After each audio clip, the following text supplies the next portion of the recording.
బేతాళ కథలలో ముగ్గురు బ్రాహ్మణ యువకులు మరియు ఒక సుందరి కథ చాలా ప్రసిద్ధమైనది. విక్రమార్కుడికి బేతాళుడు చెప్పిన ఆసక్తికరమైన కథల్లో ఇది ఒకటి.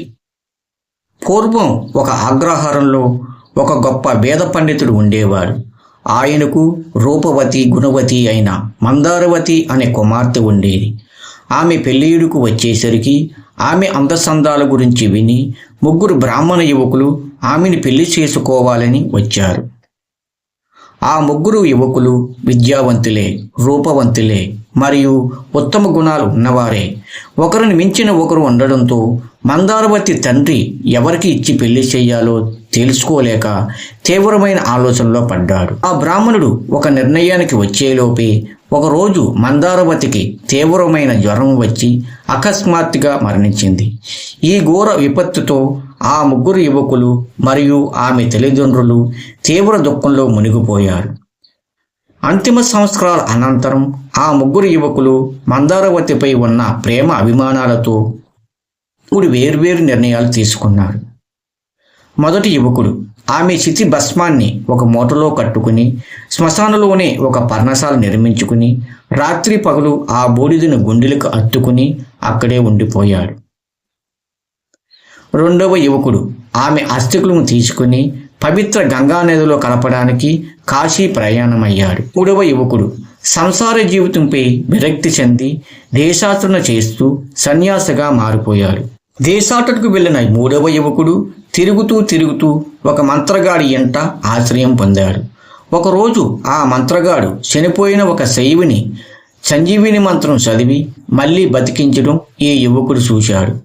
ఎలాగైనా ఆ విద్యను నేర్చుకోవాలని ఆ మంత్రగాడిని సేవ చేసి బతిమలాడి ఆ ప్రాణప్రతిష్ఠ చేసే సంజీవిని మంత్రాన్ని నేర్చుకున్నాడు. మంత్రం నేర్చుకున్న వెంటనే అతనికి మందారవతి గుర్తుకు వచ్చింది.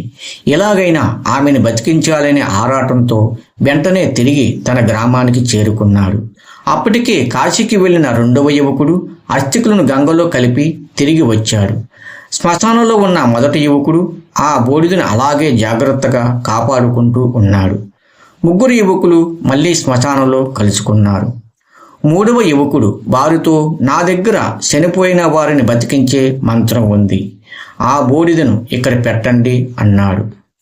మొదటి యువకుడు భద్రపరిచిన బూడిదను కుప్పగా పోశాడు.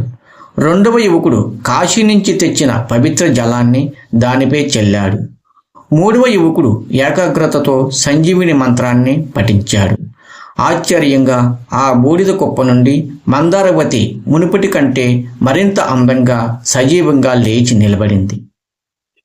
మందారవతి బతకగానే ఆ ముగ్గురు యువకుల మధ్య మళ్ళీ వివాదం మొదలయ్యింది.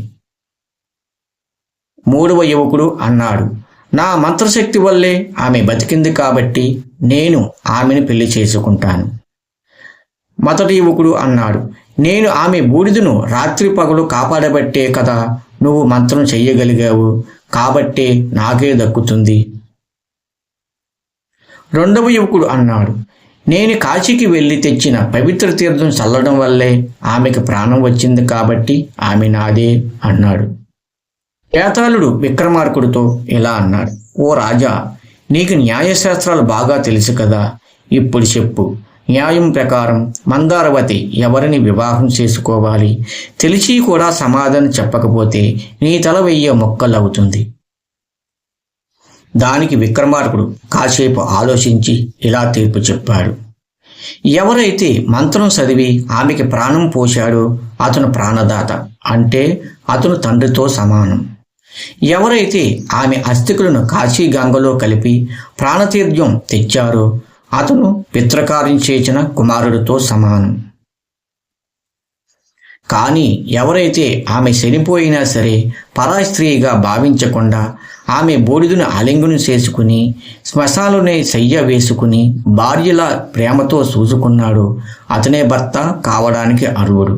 కాబట్టి మందారవతి మొదటి యువకుడినే మాత్రమే పెళ్లి చేసుకోవాలి.